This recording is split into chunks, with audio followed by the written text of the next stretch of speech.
আসসালামু আলাইকুম my lovely viewers, welcome back to my channel. আজকে আপনাদের সাথে শেয়ার করতে যাচ্ছি সর্ষে ইলিশ। আশা করছি আমার আজকের রেসিপিটি আপনাদের কাছে অনেক ভালো লাগবে। খুবই সহজ এবং সিম্পলভাবে অথেন্টিক উপায়ে আমি আজকে সর্ষে ইলিশের রেসিপিটি শেয়ার করতে যাচ্ছি। তো চলুন ঝটপট রেসিপিটি আমরা শুরু করে দিই।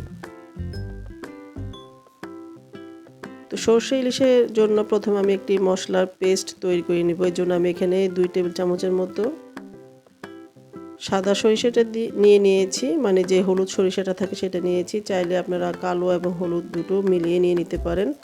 আর বড় সাইজের একটি পেঁয়াজ কুচি দিয়ে দিলাম, আর 2টি কাঁচামরিচ জাস্ট একটু ফালি করে নিলাম। এখন আমি এটাকে গ্রাইন্ডারে পেস্ট করে নিচ্ছি।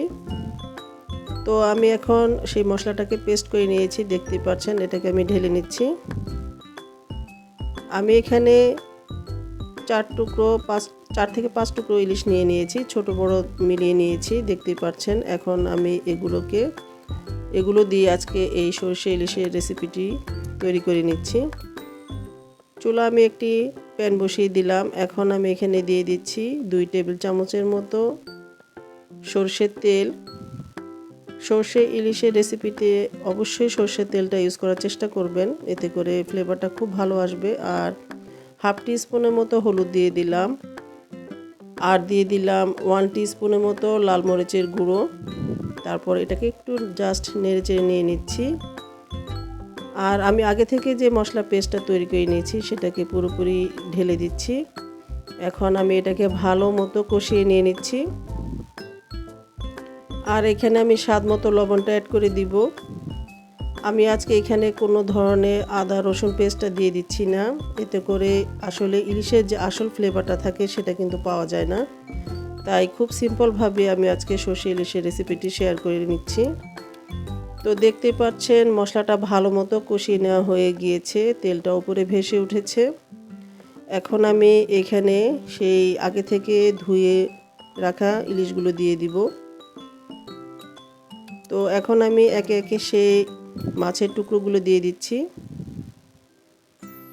তো মাছের টুকরোগুলো দিয়ে এভাবে আমি আলতো হাতে জাস্ট একটু নেড়ে চেড়ে নিব, যেন মাছগুলো ভেঙে না যায়। তো আমি একটু উল্টিয়ে পাল্টিয়ে নিচ্ছি। আর খুব আলতো হাতে এই মাছগুলোকে উল্টিয়ে পাল্টিয়ে নিতে হবে, যেহেতু ইলিশ মাছ অনেকটাই নরম থাকে। আর আমি মাছগুলোকে ভেজেও নেইনি, তো আমি এভাবে একটু উল্টে পাল্টিয়ে নিয়ে নিচ্ছি। অনেকে অনেকভাবে সর্ষে ইলিশের রেসিপি শেয়ার করেন। আমি যেভাবে সর্ষে ইলিশটা তৈরি করে নিই সেটাই আমি আজকে আপনাদের সাথে শেয়ার করতে যাচ্ছি। আর আশা করছি এভাবে সর্ষে ইলিশের রেসিপিটি আপনাদের কাছে অনেক ভালো লাগবে। আর খেতেও মাশাআল্লাহ অসাধারণ টেস্টি হয়েছে। বাসায় অবশ্যই একবার করে হলেও ট্রাই করবেন, আশা করছি নিরাশ হবেন না। এখন আমি যে মশলাটা বাটিতে রেখেছিলাম সেখানে কিছু সামান্য পরিমাণ পানিটা অ্যাড করে দিয়ে এখন আমি সেই মাছগুলোর মধ্যে দিয়ে দিচ্ছি। তো আমি আরও একটু পানি এখানে অ্যাড করে দিব, যেন মাছগুলো মোটামুটি কুক হয়ে যায়। তো এইভাবে আমি পানিটা দিয়ে এখন জাস্ট একটু হালকা করে নেড়েচেড়ে নিয়ে নিচ্ছি। নেড়েচেড়ে নিয়ে এখন আমি এটাকে 5 মিনিটের মতো ঢেকে রেখে দিব। তারপর আবার অপর সাইডটা একটু উল্টিয়ে নিয়ে নিব। তো এভাবে নেড়েচেড়ে নিয়ে এখন আমি এটাকে ঢেকে রেখে দিচ্ছি। 5 মিনিট পর আবার ফিরে আসছি।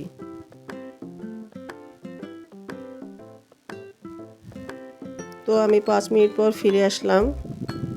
দেখতেই পাচ্ছেন ঝোলটা অনেকটা ঘন হয়ে এসেছে, দেখতেও মাশাআল্লাহ অসাধারণ লাগছে। আর খেতে তো মাশাআল্লাহ অনেক টেস্টি হয়েছে। আসলে সেটা তো আপনাদের সাথে আর আমি বোঝাতে পারবো না বা শেয়ার করতেও পারবো না। তো আমি এখন আলতো হাতে মাছগুলোকে একটু উল্টিয়ে নিচ্ছি।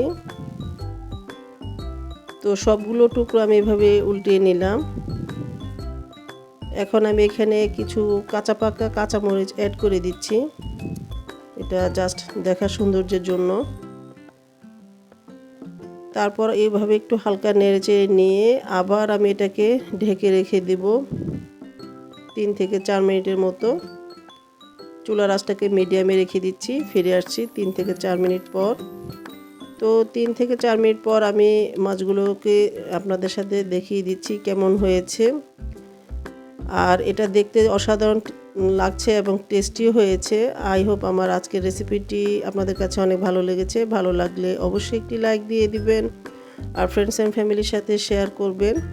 আজ এ পর্যন্তই। সবাই ভালো থাকবেন, সুস্থ থাকবেন। আল্লাহ হাফেজ।